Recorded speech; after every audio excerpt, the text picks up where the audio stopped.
I'm Dave Kaplan at the Yogi Berra Museum and Learning Center on the campus of Montclair State University. Let's take a look at the history of baseball in New York.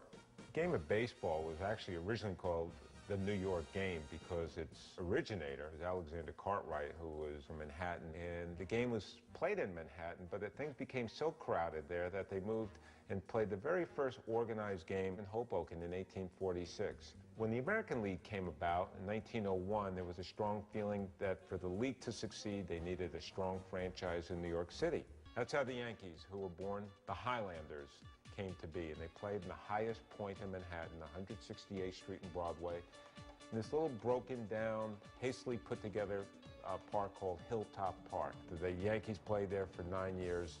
Right now it's Columbia Presbyterian Hospital, but when this field was condemned, the Yankees moved into the Polo Grounds and shared it with the New York Giants. John McGraw felt that the Yankees would never be a threat to his team. That all changed when the Yankees did get Babe Ruth in 1920, and Ruth started hitting home runs in the Polo Grounds like no other player before.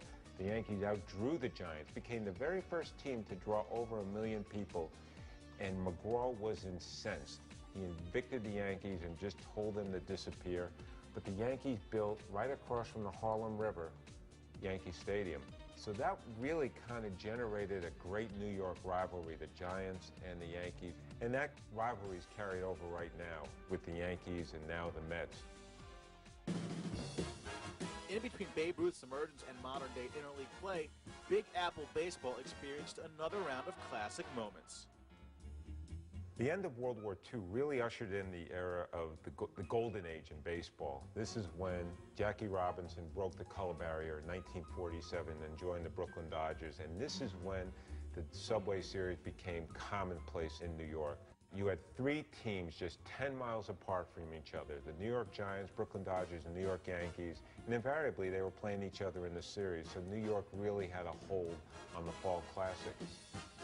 But it hasn't been all strife amongst New York clubs.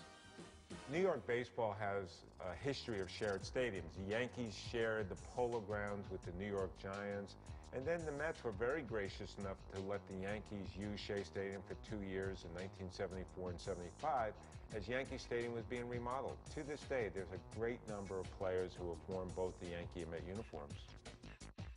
Who had ever thought that Dwight Gooden and Darryl Strawberry would become very significant contributors to the Yankees after they helped the Mets to the '86 World Series? From the days of the Bambino to contemporary New York, Gotham has been the epicenter of baseball history, and it shows no sign of slowing down.